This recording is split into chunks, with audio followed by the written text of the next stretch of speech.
What's up, everybody? Welcome back. Happy Skews Day to you. Welcome back to me as well. I was off last week, off the grid in the rural, nethermost regions of the Upper Cumberland in Tennessee. Corey, I assume, filled in admirably as he always does. But I'm back. It's me, Mark, and Matt's back there doing his thing weekly. Skews. Oh, it's August 4th, 2026. We're recording this on Monday, August 3rd, about 1:30 p.m. on the West Coast. So how's it going, Mark? How'd you guys do? What'd you talk about? Was Corey real dumb and stuff? Was that fun? No, I honestly don't even remember what we talked about last week. I'd have to look it up. Nice. Nope. Oh, it's gone on my brain again. So, Okay.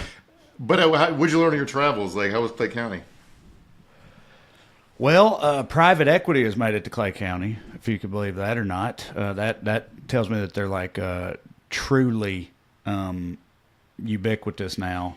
According to Matt, you guys talked about robot sex toys. So that's Oh, fun. yeah, that's right. Yeah. You picked a yeah. good. You're smart. You're shrewd in that way. That you knew Corey was coming on. You had to pick something that you knew he could rap about. So you went with robot sex toys. But the lake. The only redeeming quality of my home county, my economically ravaged for 30 years home county, is Dell Hollow Lake.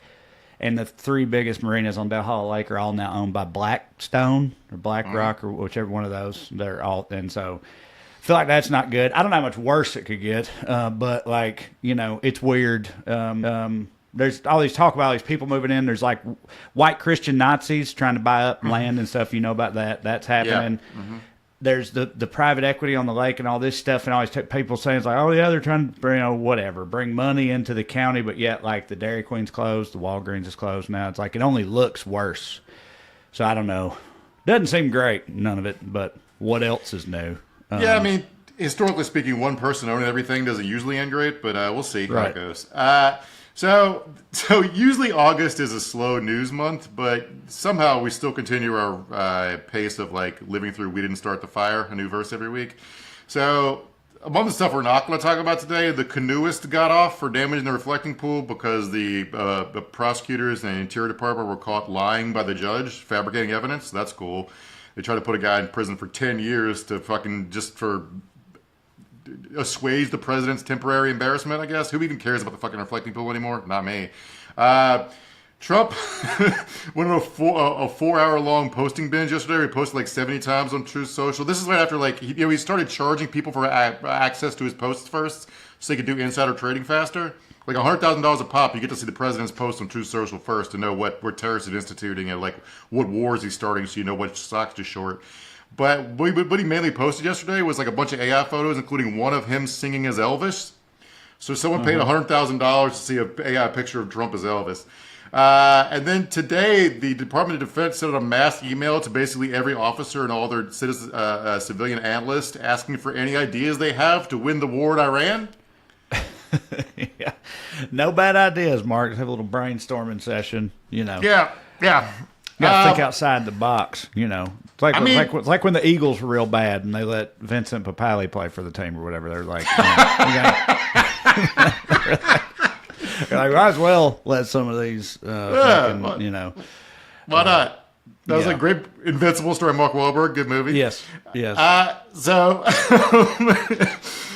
I do think like for the stuff we are going to talk about, I think is in the zeitgeist in the conversation because I'm guessing the Iran war death toll is higher than we're being told. Because instead, what everyone's talking about is the WNBA, which you might not know this from the popular discourse, but they do play basketball games sometimes. Yeah.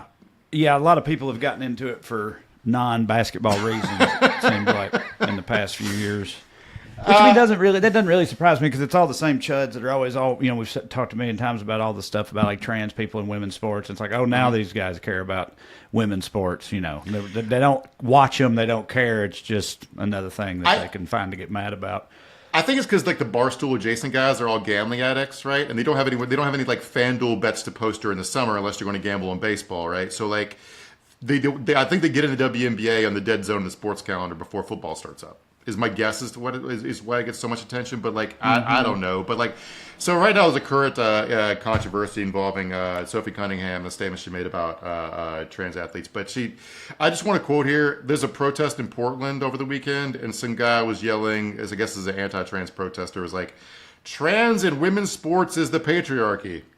Now, I feel like we need like a sound drop when like some reactionary starts using like woke language, because like the stuff about safe spaces and stuff was always kind of eye-rolly and annoying, but at least the people who originally started using it meant well, if they're being a little annoying. But when people start using it in opposition to civil rights, it starts making me real like nervous.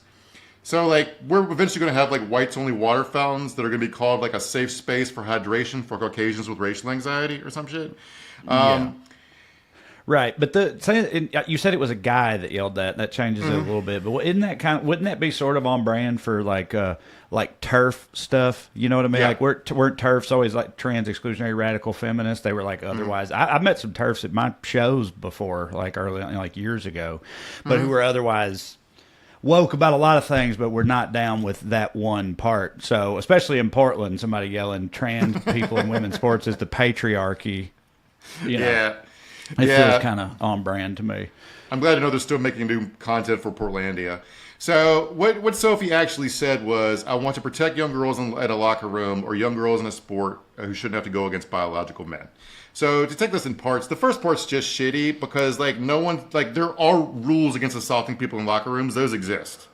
Like no one's for assaulting people in locker rooms. Do you know what I'm saying? It's like if you were like asked about like in the 1960s, how do you feel about school integration? And you're like, well, I'm just against the robbing of young white women of their sexual virtue. And you're like, okay.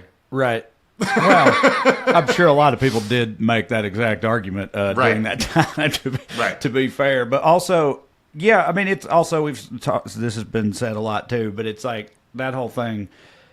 The idea that someone who wants to assault girls in a locker room or a bathroom or something, like that's what they're about and that's what they're showing up to do. The idea that they would be like, oh, damn, but there's a rule against that, so I guess I won't, is pretty laughable. Because like you said, it's already illegal. There are laws against, the assaulting part. It doesn't, so what does it matter whether or not you can get into the bathroom or not? If you're a rapist, you're not going to not do it because they put a different fucking sign up or whatever. You know, like, it's also, there's also the part where like, I don't know how to break it to people that like the world you're afraid of is the world you've been living in the whole time. Like, there's not a cop stationed outside of every bathroom in the United States ever has there ever been. Right? The reason people are going into the wrong locker rooms, wrong bathrooms is not because of a law or a rule. It's just like human beings typically want to be comfortable and don't want to make other people uncomfortable. You know what I'm saying? So anyway, the second part, young girls in sport who shouldn't have to go against biological men. Like, I'm not going to degrade the merits of like as always. I feel like whether or not things are fair in sports is a case by case thing, depending on the person in the sport and how big they are and what they're doing. Anyway, but I need you to show me what person you're talking about, because the Supreme Court has already greenlit the exclusion of trans people from all sorts of school sports. Trans people have gotten the message and no longer going out for the team. Like, so show me the person. You know what I'm saying?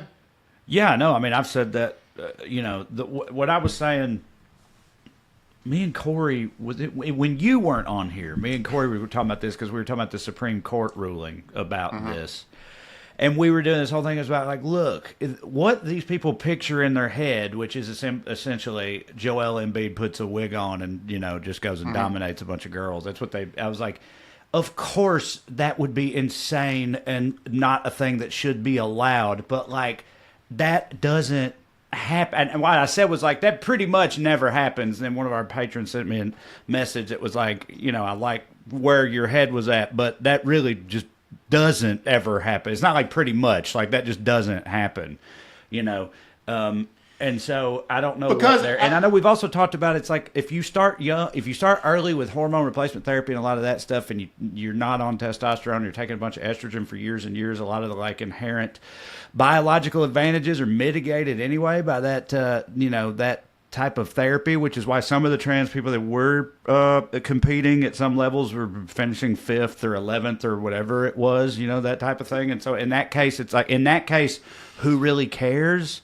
So the first thing isn't happening, and the second thing doesn't seem to be hurting competition and is also extremely rare. So like, what the hell are we talking about, and why are we talking about it? Can I say something that's like perfectly designed to make everybody fucking mad at me? Trans people suck at sports. We have a shit ton of evidence. Like I was looking up some stats earlier today. The International Olympic Committee changed, adjusted the rules because they were catching too many people with their hormone testing levels or whatever, to try to make it more trans friendly. Like in 2003, remember how woke we are 2 years after 9/11, right?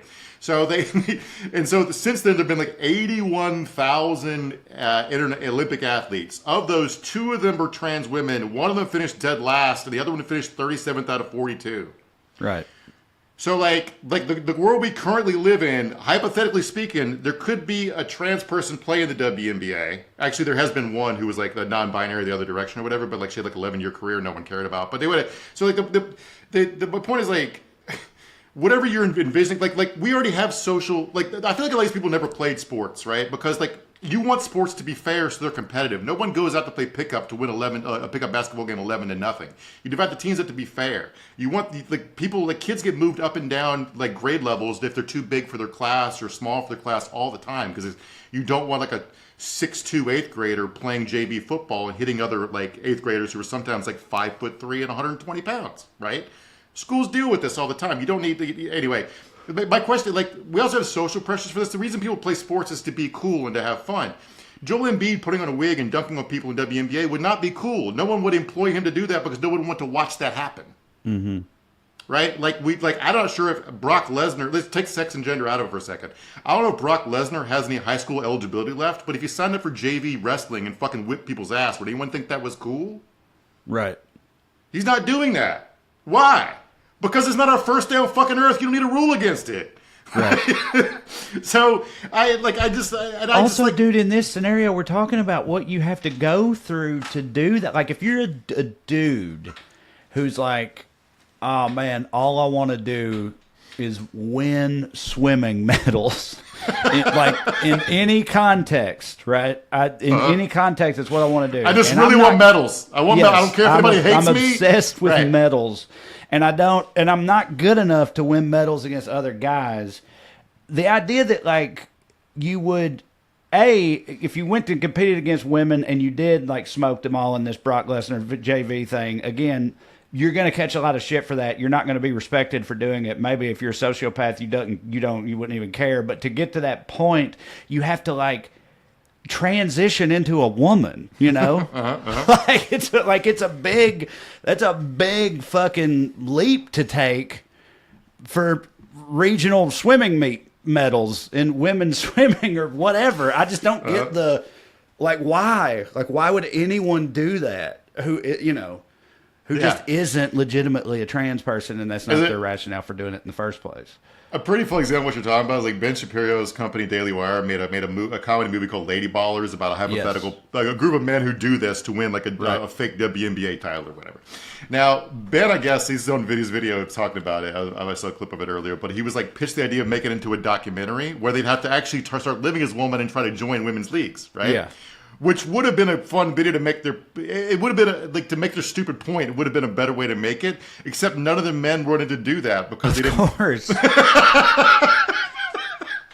So it's just anyway. Usually we're a big country with 330 million people. You usually can find one person to point to who's an example of I think the last one was a couple years ago that into the zeitgeist. It was a trans girl running track in California who had won the long jump at a regional meet. Right, and then that was held up as example for everything, what the crisis point or whatever. But there's nothing now. Sophie just randomly generated this controversy, and there's nobody's even doing anything. But I'm talking about trans people suck at sports. I feel we need instead of the girl winning the long jump, we need more coverage of chubby trans kids who can't throw and have asthma. Where we need news stories about those. They just finished 11th. But also I said, there's nobody because nobody's doing anymore. You could just take the win, but you can't. Everyone's a sore winner now. You just got to rub it in a bunch of people's faces. There are no athletes to even point at. But if you want to consider for a moment that this might not be about total respect for women's sports, I want to read this tweet from Clay Travis to you for a second. He posted this earlier today. Important announcement. I'm upping my offer. $10 million for a head-to-head basketball game between the defending WNBA champion Las Vegas Aces and a boys high school state title team of my choice. If the Aces beat my team, I will give them $10 million. Now, I like him putting a my choice in there because there's a big difference between playing the Iowa State champions and the Florida or Texas State champions. So I just want to, he's very careful to save his money there. But like in Florida, in the bigger states with more athletes, you're going to find like the team's going to be 6'10", right? So right. So I just remember back like before there were laws and it'd be like these carnival barkers staging like novelty fights. We'd be like, come on, step right up and see a Slavic man wrestle a bear or whatever, like the kind of shit. Yeah. So that's basically they were doing that anyway. Might as well charge, yeah. But he's like, so he's trying to do his version of that, where it's like, let's see how many WNBA players it takes to fist fight a lowland gorilla. It's like, what the fuck are we doing? This is how much you care about the sport. But anyway, now this Sophia Guest, I can't tell whether she wanted this to happen or not, but she's generated a bunch of protests now, in counter protests. Now people are paying $1,300 a ticket to sit courtside in anti-trans T-shirts, which is a great use of everybody's money and time. And I gotta say, man, like I watch some WNBA because, again, it's dead zone the sports calendar, and I love basketball. You can tell by the way these people talk about this stuff that they don't actually watch the games, because who Sophie Cunningham is a bench guard on a fourth place team. That's not a dig at her playing ability. I would trade my entire life to be a role player on a mediocre professional basketball team. All right. Right. Yeah, I really got milkshake ducked by Sophie Cunningham. The reference, if people don't know the famous tweet where it's like, oh, the internet is in love with the new duck, the duck who drinks milkshakes, who went viral. And it's like 2 days later, we regret to inform you the milkshake duck is racist. Yeah. So I don't watch WNBA, sorry, but I don't. And I saw that clip that went viral of her like doing that like little point, the little sassy pointing thing. And I saw in the context of a caption, the caption said like, toddlers pointing at a person with disabilities at the grocery store, right? Yeah. Just like they do shit it's like funny. that. And I said it to Katie, and I was like, this is funny. That's a funny thing. This chick seems funny. And Katie was like, she sucks, right? And I was like, what are you talking about?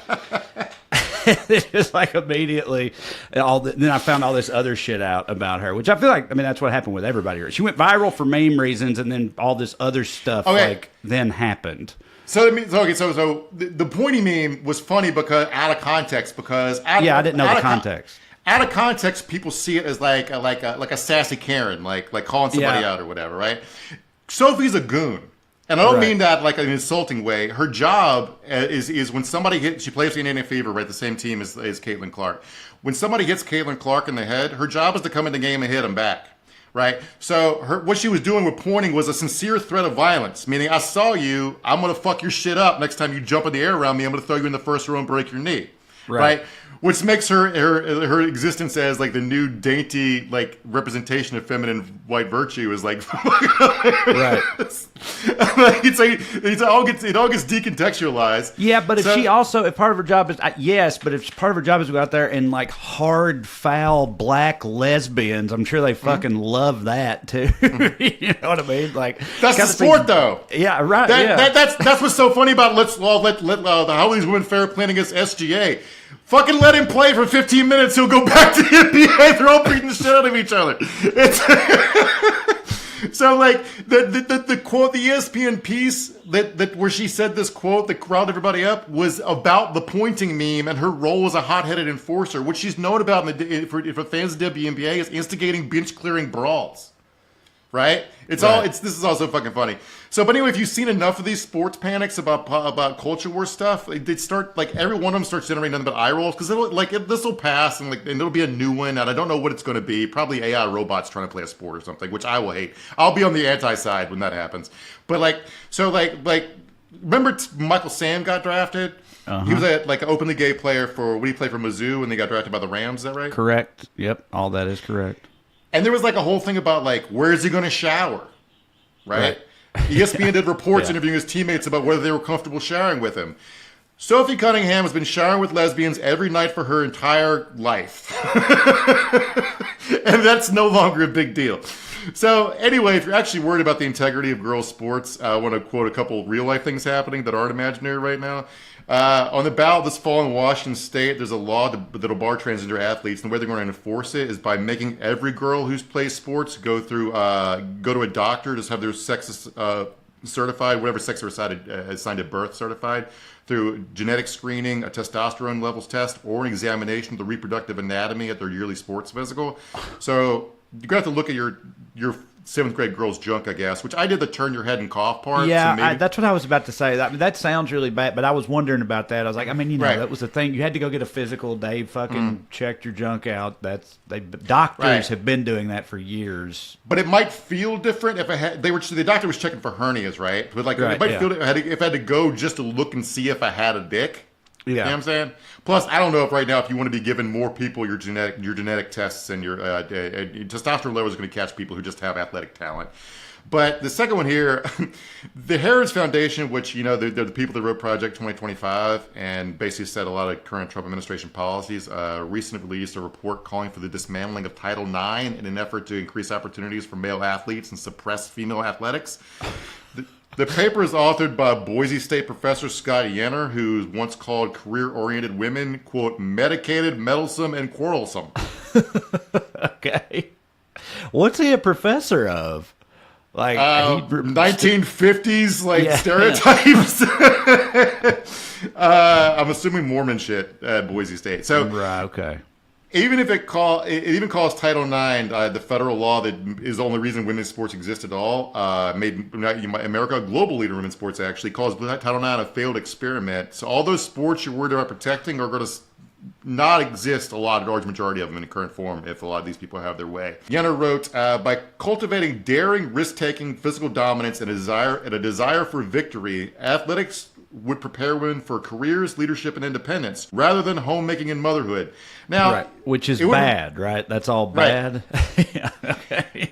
I don't see the two things as independence and motherhood as separate things, but whatever. That's whatever. So, this is where it goes from being like retrograde to being a little gross. It says the paper, these male-normed women's sports are not celebrating distinctly feminine virtues of service, grace, and character. And it complains the participation of women in high intensity sports, and it calls for them to stick to moderate intensity sports in order to maintain optimal fertility levels. Okay, well, when did you say this came out? This last week. Bro, good Lord, dude. Moderate exercise supports fertility and mental well-being far more reliably and does the high-intensity elite model of sports, which, as science shows, produces relative energy deficiency in sport, red ass, and elevated levels of mental disruption in top-notch female athletes. The word have fertility, the broodmares getting run down out there, getting run ragged on the basketball court for no good reason. We keep pointing out how a bunch of these people in this movement keep complaining about how sad it is that teenagers are getting pregnant less often nowadays, and they put it in writing. It's fucking weird. But the word fertility appears in this report about high school female athletes 9 times.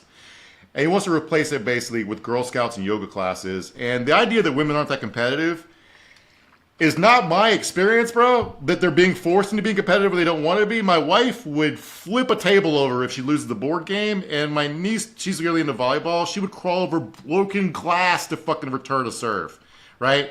And also, I should point out, I seriously doubt Sophie Cunningham buys any of this bullshit because she took a huge elbow to the face in a game over the weekend and stayed in the fucking game. They lost, by the way. Fever's in 5th place, so let's all pay a ton more attention to the 4th place score. Is it just a pure coincidence that she's on a team with Caitlin Clark, or is that somehow part? Because Caitlin Clark is also like a political lightning rod. I know that Sophie went viral independently, but I'm saying her being Caitlin Clark's teammate, is that amplified any of this for these people or anything? I'm sure that Clay Travis would be less familiar with Sophie Cunningham's game if she wasn't Caitlin Clark's enforcer. Right. So, yeah. Okay. Well, I'll tell you what, since we had so much fun talking about women's basketball, let's take a quick break, and then we'll come back with a Daily Dumbass for everybody right after this.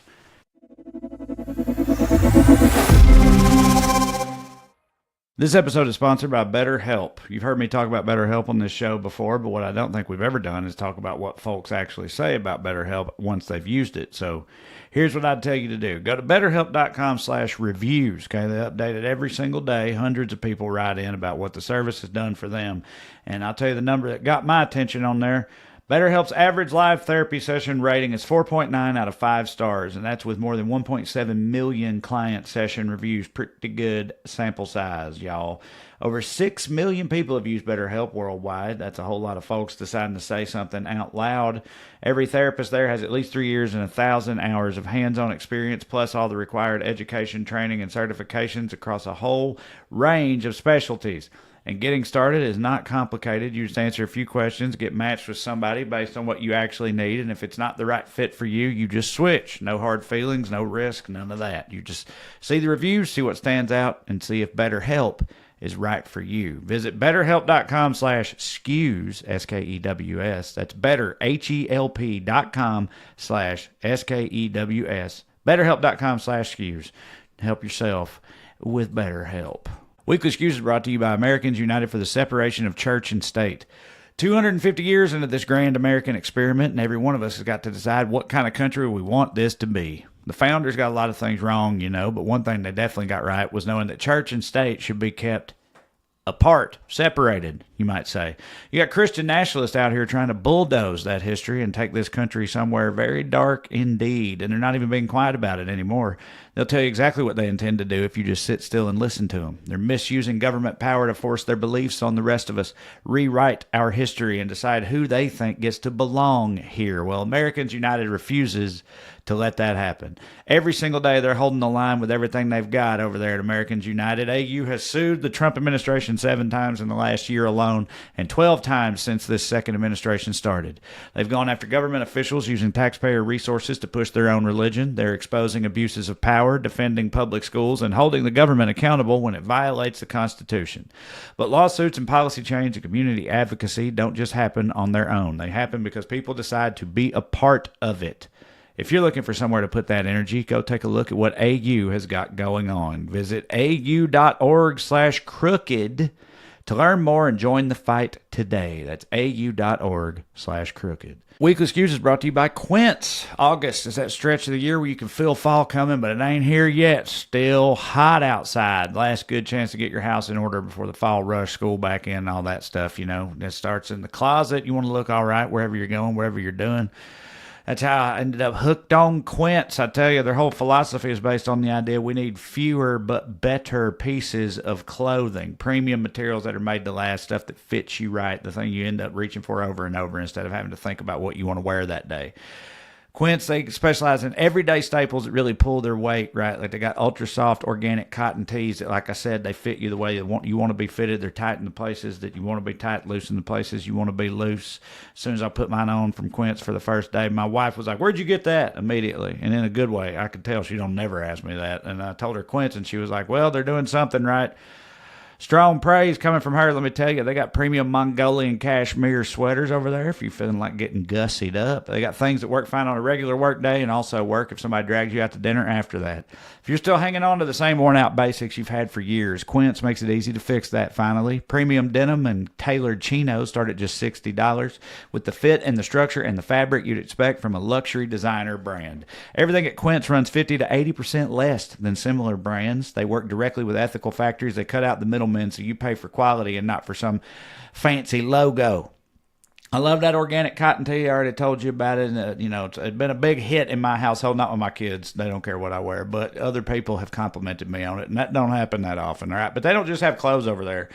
Quince is a go-to for hotel quality bedding and bath stuff, cookware, travel gear, whatever you want. They can help you upgrade your everyday. So download the Quince app for app-exclusive offers or go to quince.com/skew. That's SKEW.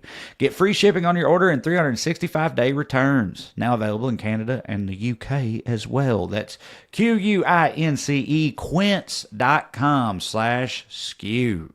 Weekly Skews is brought to you by Z-Biotics. Been on the road a lot, as always, which means I spend Friday and Saturday nights out at comedy clubs, Sunday mornings flying back home to be with my wife and kids, and that could be a rough combo. Them Sundays, I feel a little zombified sometimes, or at least I used to. So I became a big fan of Z-Biotics pre-alcohol that I take with me to help make my crazy weekend schedule work for me.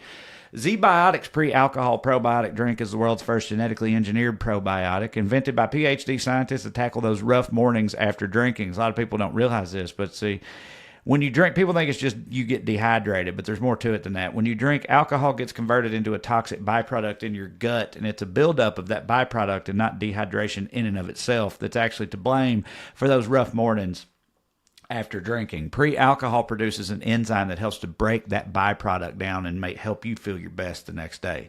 So you just remember to make Z-Biotics pre-alcohol your first drink of the night. And then, of course, as always, drink responsibly. And you will still feel your best tomorrow, okay? I was skeptical at first. I say that plainly. But, I've become a devotee now. I took it one night, did my usual thing, and actually felt like a human being the next morning. And I was like, there's something to this stuff, so you should give it a shot too. Pre-alcohol works overnight, so you can have a real weekend and still show up sharp come Monday morning.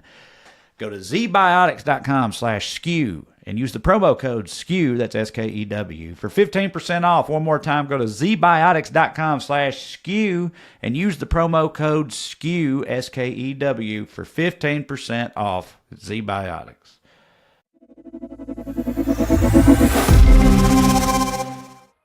All right, and we're back. We're going to jump right into it, everybody. Producer Matt, get it ready. The Daily Dumbass. Hit me with that graphic, please.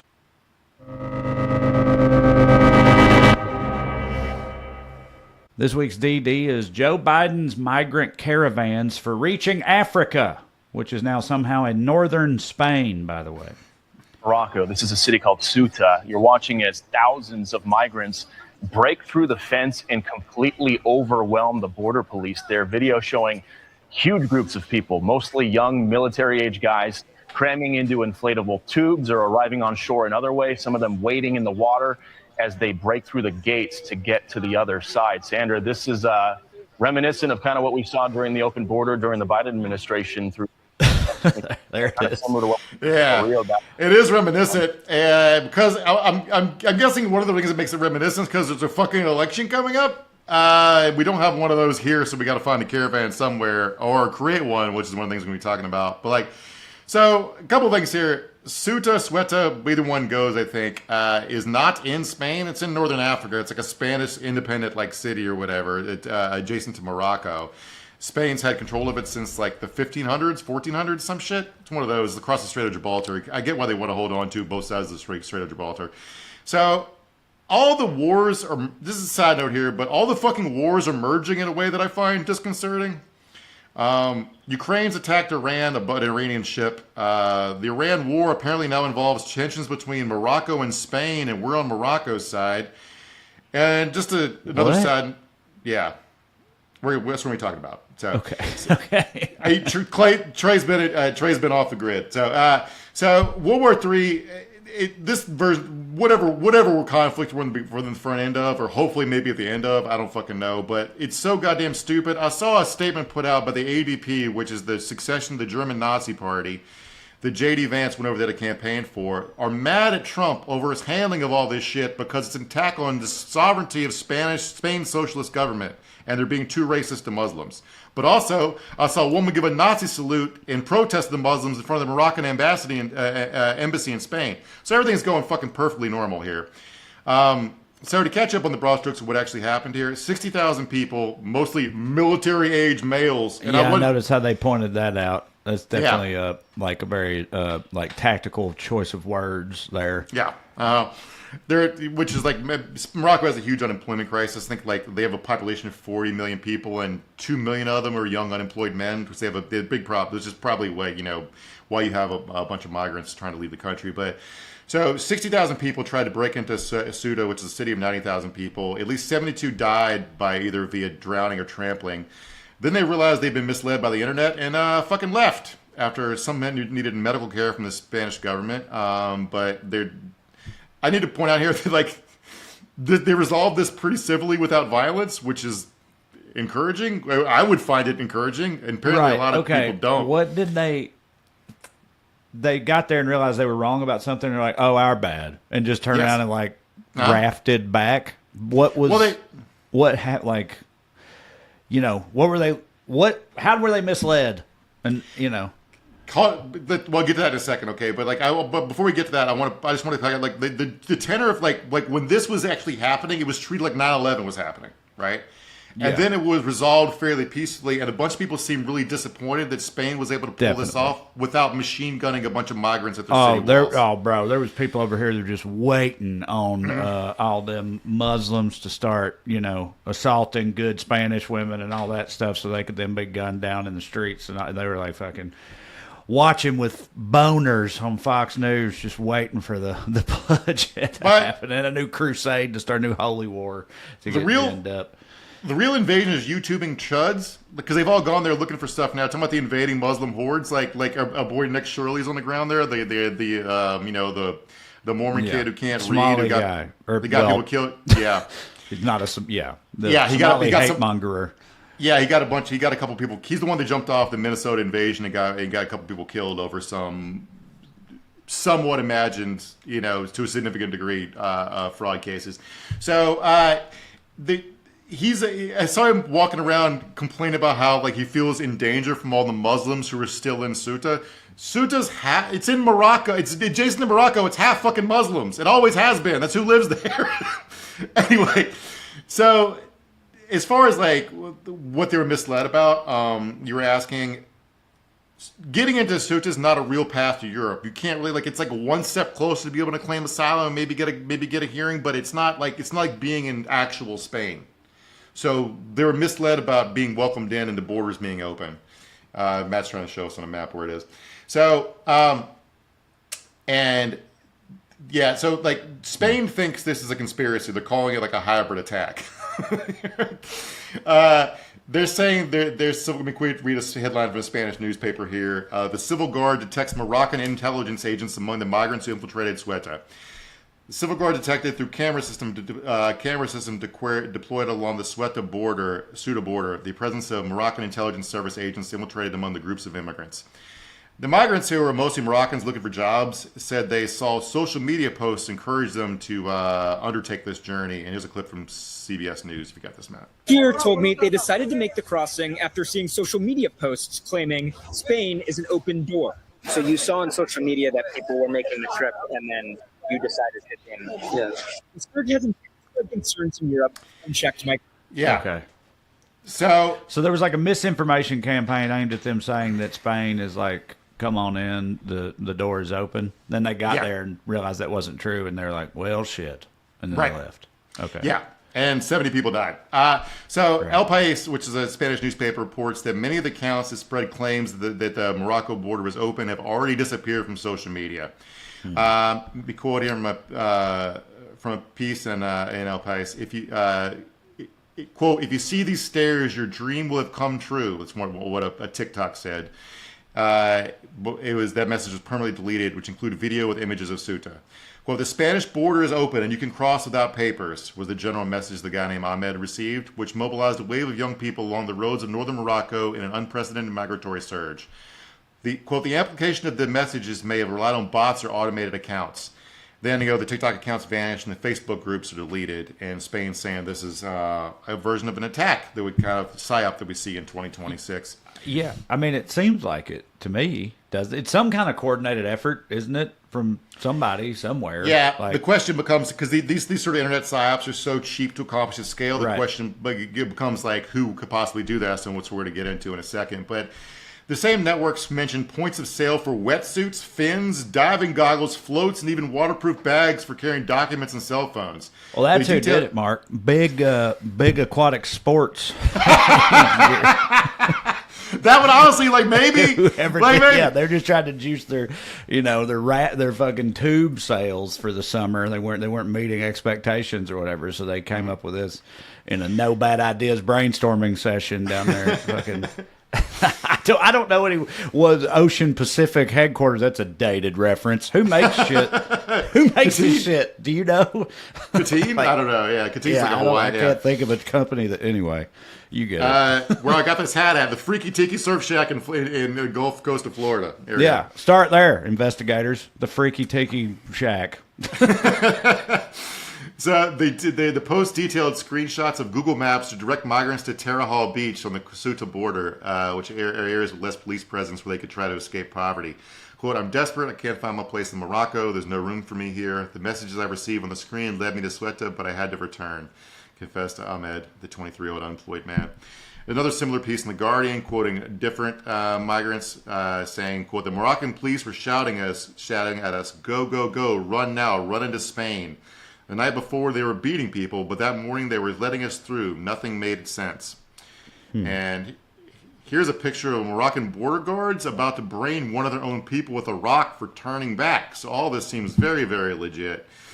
They also were doing racial policing for casting, I guess, because like they beat Saharan migrants who tried to join a group of like ethnic Moroccans who were Arab or Berber. And like I said, like there's a huge unemployment population between the age of 15 and 25 in Morocco. And I said I quoted the number 1.5 million earlier, but the number goes up to over 4 million if they increase the age range to 35. Quote, the Moroccan government seems to have other priorities to which it dedicates billions, such as organizing the World Cup, said the leader of the Moroccan Association for Human Rights. So the reason people are conspiratorial, the reason the United States and Israel and also Morocco are beefing with Spain or myriad. Spain's been very vocal in their criticisms of Israel and their conduct of the war in Gaza since October 7th. They've called for prosecutions to the International Criminal Court. They've also stopped selling Israel weapons. They've also forbade the U.S. from using their airspace to attack Iran, right? Also, Morocco just they do want their territory back from Spain, which again, Spain's had for 500 years. And Spain's prime minister just visited Algeria, which is Morocco's arch enemy. They're the Newman to Morocco's Seinfeld, as I was thinking of it. So, in more recent context, and back in 2020, the U.S. announced it would recognize full Moroccan sovereignty over the Western Sahara in exchange for Morocco normalizing relations with Israel during the Abraham Accords. Following that, Israel fully recognized Moroccan sovereignty over Western Sahara in July of 2023, and in January of 2026, Israel and Morocco signed joint military work plan for the year during the third meeting of their joint military committee in Tel Aviv. Now, I'm not trying to be conspiratorial here. I'm trying to talk about what other people are being conspiratorial. Because if I had to guess what happened here is the Moroccan king did this on his own with like a small group of people. And there was already a large group of people who wanted to go into Ceuta, and they just like let it happen. Right? Because what? Just trying to get all these poor people off their books or something? No, because they hate Spain. They want Ceuta back, and they want control of Western Sahara, and they're mad over the prime minister visiting Algeria. All the stuff I just said. Yeah, but what does letting these people into Ceuta, these like just hordes of like refugees essentially, what is sending 60,000 Moroccans into a Spanish city of 90,000 people do? It conquers it. Yeah, but they're not. I don't know. But then they left. I mean, right? They just turned around and left. Right. And again, they weren't conquered. They were people that were like, "Hey, could I get a job? No. Okay. Bye." No. It's a huge headache. It's a huge headache for the government of Spain. Right. So it's just like a country scale. It's just a prank, bro. They're just like trolling Spain with their poor refugees or something. Remember just because fuck them. Remember during the Biden presidency when like Texas would ship busfuls of migrants to New York City as a troll job? Yes. Okay. Right. So it's like that. All right. Right. But like one thing I'm really not a fan of is so Trump is a conspiracy theorist. Right? A lot of the people in our government are conspiracy theorists. Israel likes to troll conspiracy theorists. They like to look bigger and more powerful than they are by making people think so the Nazis who believe in like Zionist occupational government would be like, the Jews control the media and the banks. And then Israeli influencers would be like, and politicians would be like, we do control the media and the banks. And they go, and they're like, and then you tee-hee-hee, it's like a little like coy game they like to play here, right? And we also like the people that run our government, like people are doing the same thing. They'd like to see bigger and conspiratorial and in control all the time. But it is enough to make you go insane. For example, Jeffrey Epstein was a big fan of the King of Morocco, by the way. It was King Mohammed VI. Mohammed 1 through 5, not the shit, but King Mohammed VI, Epstein, big fan. Mm-hmm. So is Trump, by the way. This is a story from January 16th of 2021. He gave King Mohammed a medal, the Legion of Merit, which is usually for like civilian military heroes or something. So 10 days after January 6th, Trump was giving the King of Morocco a medal, whatever he was worried about. But like they've been pretending to plan this for a long time. Back in March, this is from a piece from a American conservative think tank, the Middle East Forum. Quote, with Spain's socialist prime minister Pedro Sanchez embracing the language of decolonialization, Mohammed VI should reclaim the spirit of the Green March to finalize the expulsion of Spanish colonists from Moroccan soil. This is another example for our noise alert for reactionaries using woke language. They start talking about the expulsion of Spanish colonists. Yeah, it sounds like Israelis in Palestine, right? Yeah, that's the point they're making. Is like, how dare you criticize us for trying to seize Gaza when you still have Ceuta, right? Yeah, right. It's a piece from Ynet, which is an Israeli publication in April. The Abraham Accords reached the strait, how Israel can help Morocco reclaim its north. It's a genuine crack in Spain's strategic armor over Ceuta and Melilla. Into that crack, Morocco's most consequential new partner, Israel, is uniquely positioned to press. And then in the middle of all this, 2 weeks ago, when Congress passed our new national defense authorization, the House, mostly Republican votes, passed the NDAA with $40 million for Morocco, along with a committee report advising that the Spanish-administered cities of Ceuta and Melilla are located in Moroccan territory and remain the subject of Morocco's long-standing claim. So, if it's not a conspiracy, this is a deeply unfortunate series of propaganda pieces. And then on Saturday, right in the middle of all this U.S. Embassy posted another tweet pushing the fact that Morocco should have control over the Western Sahara. So we're just in the middle, like, pushing all their expansions. The Western Sahara is totally separate from Ceuta, right? It's on the west side of the country. It's like Taiwan to them, kind of, right? Yeah, it's like unclaimed territory. It's like a disputed territory, but that Morocco mostly controls between them and Algeria. It's like the value is like it has. What's the name of the not phosphate? One of the chemicals used in fertilizer. It's really rich in that, which the world needs fertilizer right now because we fucked up Iran. Right. And it's like the coastal waters off the west coast of Africa are rich for fishing. So that's so they want to solidify their control of that. They also want Ceuta back from Spain, and they're like working with us and Israel to achieve that somehow. Yeah, in various ways. Yeah, and this is another piece from April. This is from a publication in Morocco. Ceuta and Melilla are not in Spain. Top Rubio ally escalates against Madrid. This is quoting Republican Congressman by the name of Mario Diaz-Balart, who's a Cuban-American congressman from Florida, who's a close political ally of Marco Rubio, who's meddling in internal African politics on behalf of King Mohammed for reasons I do not fucking understand. I just feel like it's been 80 years since World War II. Mm-hmm. This is the last World War, thank God. And all the stuff, the norms we put in place to not have another one, like you shouldn't seize another country's territory, which is a pretty big one, we're just throwing that all away on behalf of King Mohammed sending Bitcoin to Mario Diaz-Balart or whatever the fuck happened here. Right. They're just bros, and like we're all in the same like Epstein fucking brat pack or whatever. For back in the day, it's just shit like that. Plus also Spain's being real, bitchy and woke about all the Israel stuff or whatever, which is pissing us off and everything. So now we're on the side of Morocco against a Western European country. Because Spain, like 70% of Americans think we shouldn't be attacking Iran. Right? And like, so for what reason are we doing all this? Like, I can't no good reason is what I'm saying. Yeah. And like, I think if you tried to explain to your average American that we're closer allies in Morocco than Spain, the place where everyone goes for summer abroad, they'd be like, what? Right. Yeah, I know. Yeah, it just seems weird and off. You think the Trump family's got financial interest in those phosphorus mines or whatever the fuck you're talking about in Western Sahara? If they don't yet, they will in 2 weeks, and that will be when we send in the Marines. Mm-hmm. In the middle of all this fake conspiratorializing, depending on where you come down on it, I'm not even really taking a side, but Yair Netanyahu, Bibi's son, has been taunting Spain about funding NGOs to do exactly this migrant conspiracy since at least 2019. Okay, well, that sounds like a bit of a smoking gun then. But they, like, again, Yeah, maybe they just openly did a conspiracy, or maybe they're just taking credit for shit that happened to look super wizardy and powerful. Yeah, or he was throwing it out there all that time to give somebody else the idea to do it or something.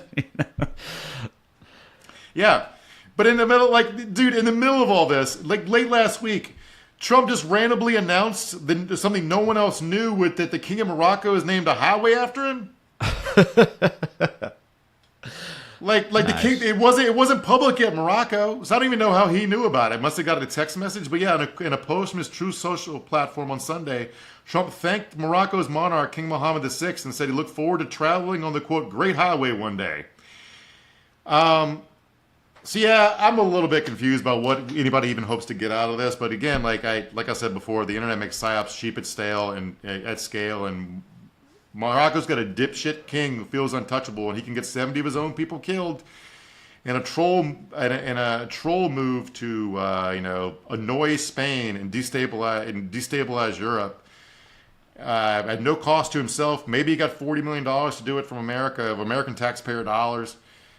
Yeah, I don't know. Maybe he just maybe he did it of his own volition because he thought Israel would be a big fan of it, and it did make him laugh. But like, everybody wins here. Trump gets a highway. King Mohammed gets $40 million. Israel's adversary gets punished. The only downsuit is 72 people are dead. And Europe, it's historically the most war-torn continent on Earth, and the jumping-off point for both world wars gets politically destabilized. But you can't make an omelet without breaking a few eggs, can you, Trey? Right. But yeah, also, I mean, the destabilizing is like a feature, not a bug, right, for the people that are doing this. With Spain in particular, I mean, they want Spain destabilized. Right. It's not going to be, because Spain's currently in a war of words with Italy and the Nordic states over this shit. They're trying to close their borders to Spanish travel because they're afraid of the migrants somehow getting to mainland Spain and then invading their countries or whatever. And then, so when Norway's firing artillery into the Netherlands as a proxy war against Spain, and we've got to pick a side, I don't think it's going to be I'm not saying, I say win, like it's definitely going to happen. I'm saying, like, this raised the prospects of a bunch of shit like that happening that I don't want to see happen. I don't know any sane person who does. All that being said, do you want to have some fun talking about the passion of Tony Fauci? Well, we got a few minutes to fill. Sure, yeah. I knew something was happening with him, but I don't know what. So he was dragged in to testify in front of the Senate last week, and your first question might be like, why now? Are you wondering why now? Because I am. I don't know. They just now got around to it. They haven't had a win. They haven't had a win in a while, and like, people really hate this guy for some reason. Yes. And so bringing him in there is like a pinata. Might get some of the base back on board a little bit, at least temporarily. People got to go vote in 2 months, and what are they going? What are they? Right. What are they going to? There's no migrant caravans. There's like people don't like the war in Iran. Inflation's not great. People hate the tariffs. Trump's disapproval rates of like over 60% in some polls. So I was trying to follow like as always the right wing narrative on this stuff. If you try to follow it, is that like COVID was an engineered bioweapon that was also harmless. Trump overreacted to it by shutting down the country, then engineered a drive to create a vaccine that was the real bioweapon that killed millions. Right. And it's Joe Biden's fault via time travel. Yep. You nailed it. That's how I remember it all. That's the narrative as I recall it. So much effort is like put forth to like in denial of the fact that Trump was president until January 2021. I mean, that was one of the big reasons why. I don't know. I remember it being part of the narrative. It's like, oh, this is one of the reasons why Joe Biden won that election is because Trump was going to pay for COVID because he had been the president for when it had first popped off, and shit had gotten so bad. And then he was talking about like, oh, we're going to get this vaccine. Don't worry, we're going to get. It was a whole thing. And then later the vaccine is evil, like you said, but now it's Joe Biden's baby instead of Trump's, even though he was in when it was all happening. It just all. Mm-hmm. Who the fuck knows? So, and then, Fauci, I still don't know. I mean, he just had my God. Talk about a thankless task. You know what I'm saying? Like, he was just the dude who had that job at that time or whatever, and now he's the fucking antichrist to the dumbest people in this country. Yeah, and it's also, he'd been in that job since the 1980s, I think, right? So, like, he just, like, laid into wait from the time he was 30 years old until he was 85 to pull off a global pandemic at the age of 85. So, but some of this time travel from the problem they have, like, it's like, me quote here from Stephen Miller on Fox News last week. I was there. President Trump saved America from a Great Depression by fighting against those who wanted to shut down our way of life.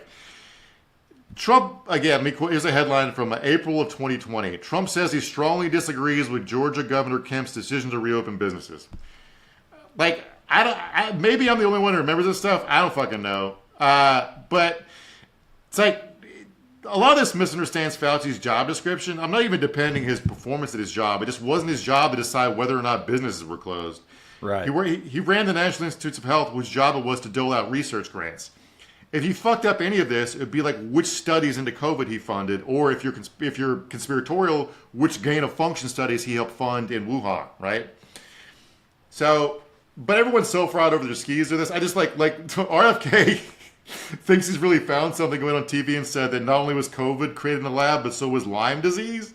The oldest known case of Lyme disease was found in Ati the Iceman, a 5,300-year-old natural mummy discovered in the Italian Alps in 1991. Okay, on that note, I can give you an update. I guess these two things are somehow related. Yeah, so what's going on in Clay County? My buddies do not believe this. The guys I hang out with, they were telling me this, and they like, oh, can you believe this shit kind of way? Uh-huh. These guys are saying that fucking, I don't know, Fauci's people, big liberal, who the fuck knows, is like dropping boxes and whatever big like hordes of ticks into places to give people Lyme disease. Because, Mark, do you know what one form of Lyme disease in particular does to people? It makes you allergic to meat. So it makes you a big gay vegetarian, right? And they're trying to turn everybody vegan through the strategic use of tick clouds or something. That's like a new thing that they're talking about. And ticks obviously have Lyme disease, so there's something going on in conspiracy world about Lyme disease and ticks and stuff right now, and it's related to beef. I guess. Sure. I don't know. Yeah, I have heard that conspiracy theory. I'd forgotten about it. Like, I just think, like, I don't know, man. I feel like I walk around, I see Americans eating plenty of meat.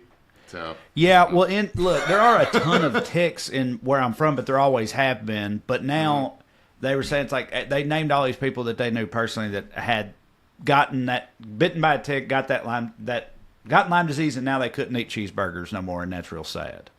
That would make me sad. I like it. Oh fuck yeah, that would super suck. Yeah. So when Fauci was called to testify in front of the Senate panel, he pled the fifth a bunch, like 109 times, I think, which I need to, like, literally anybody facing this government who, under oath, who drags everyone they don't like into court would do. We just talked about the canoeist who's almost faced 10 years in prison for touching paint. And I guess, like, the goal of this to do anything was to generate up a bunch of, nonsense about him refusing to answer questions.